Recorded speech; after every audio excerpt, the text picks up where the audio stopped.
My son, Nathan, is 34 years old and was born with disabilities as a result of a virus I had during pregnancy. We've known since he was born that he had significant disabilities, and he's lived with us for the entire 34 years of his life.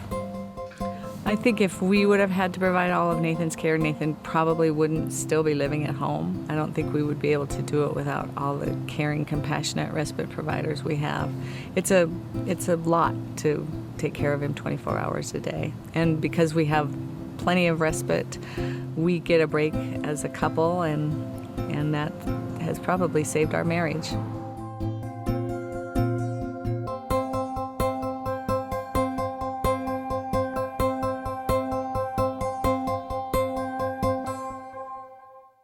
All caregivers need a break from caregiving. And when we don't have caregivers that are healthy and can provide the care and that really are able to get breaks to keep them functional and free from stress, then everyone suffers. The Lifespan Respite Program is so important for Montana because Montana has over 130,000 caregivers providing care. That's 1 in 10 people. So lots of families are affected by the responsibility of caregiving. I think sometimes just knowing that you're going to have a few hours to yourself, to do something for yourself, to be able to kind of just not think about anybody but yourself. I think that's the important part of respite, and having those good respite providers that you can just kind of walk away and say, okay, I know Nathan's being really well taken care of. The respite care was beneficial to both my wife and I, and also to the people around me. I was a better person because I was more relaxed, had some of my own life. My wife benefited from the standpoint that she had someone else come into her life so that she wasn't constantly dealing with me, having me give her orders, tell her what to do, how to get dressed, and things like that. So I think both of us benefited from it. The respite care that I receive in caring for Eugene is invaluable to me.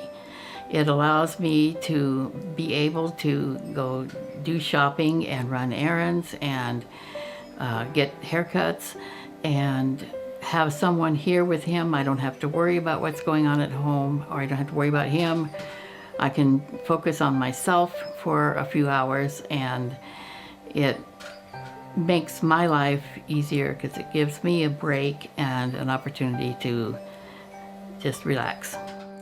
The economic benefit to Montanans in having caregivers provide care in homes and by family members is enormous. Over $28 million it would cost the state of Montana to provide this care. And people are with people that care about them in their own environments, and that's important for their well-being.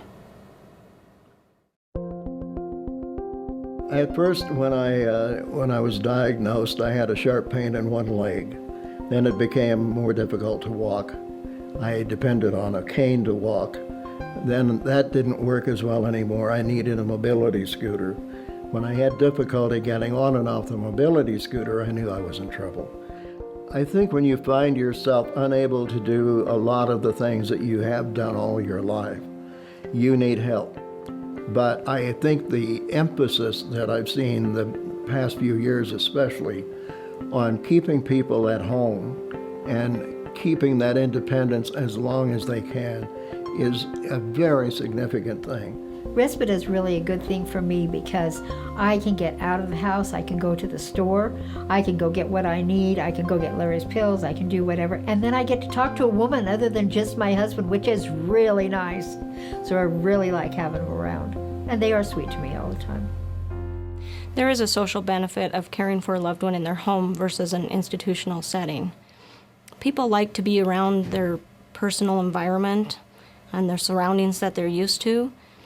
It's great for them to be around family and friends and get that interaction and social atmosphere. It's truly just really good for them to be engaged, and it's just a better quality of life. When we realized that we had a child with autism that was going to have a lot of special needs, we were scared we had confidence that we could do it because you just tell yourself you can. But yeah, we really thought that we were going to need some help, and we were in eastern Montana, so where are you going to get that in a rural area?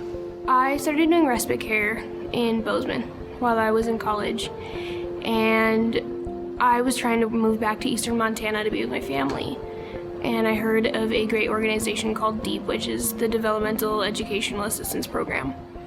And I got hooked up with a family that lived in the same town as I did, and that was the Harrises. And I was magnetically pulled to them right away. I enjoy them, I adore them, and I started working with Ella, and it was an amazing year that I worked with her. Getting help for Ella and getting the care that she needs for a child with autism has been life-changing. She received the Children's Autism Waiver, and from that we have received respite care. Receiving respite care for us has been having somebody to go to the fair with us, having somebody to come to soccer games so that Ella can play soccer, and I can watch our other daughter play soccer, and I know that she's safe. That's really been life-changing for us. We would not be able to do those things if we didn't have help from somebody else that's skilled specifically. You can't just hire a babysitter for that kind of stuff with a child with autism.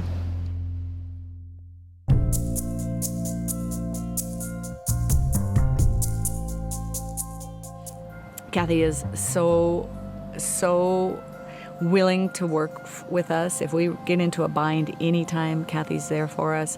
Her name is the first name on our emergency contact list. I'm not sure she knows that or not, but we just know that anytime that Nathan's with Kathy, he's having way more fun than he would be having when he was here with us. I've gotten out of this respite care with Nathan way more than he's gotten out of it, as far as I'm concerned. And I never dreamed that would ever happen. But it's made me a better person and made me more open to others. What I have for outside help essentially is my older son, if he's home and he's not at college, and my HAB aide, who also happens to be my one respite provider. She's semi-retired. She has her own family, so coordinating with her is a lot of work. And at the same time, I don't know what I'd do without her. I need her in our lives. She's our second mother. And I can't help but think of her that way. Our stress level in our home is pretty high on a consistent basis. When you have a child with autism, there's many variables involved. One is behavior, second is medical, third, they like to run and do their own thing, get out of the house, run away. And so the stress level is high, and we have to find ways to manage that stress. I am very fortunate in Helena, Montana, that I can access students from Carroll College and train and hire them to work with my daughter, Mackenzie. Well, I find this job very rewarding for me as a person because it just has taught me more life lessons than I think any lesson you can learn in school.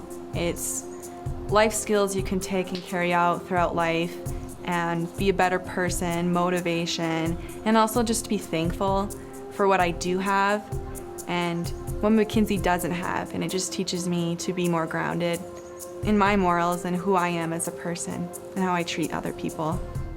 For me, as a mother, to get a break every once in a while from Mary and the intensity of her needs,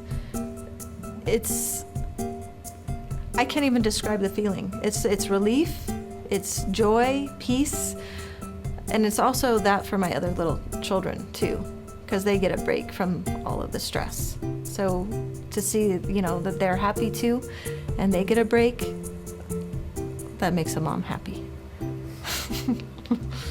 Respite care is a very rewarding experience. Not only do you get to spend time with wonderful kids, but you get the joy of knowing that you helped a whole family. You get the rewards of helping other people as well as yourself enjoying the time that you get with them.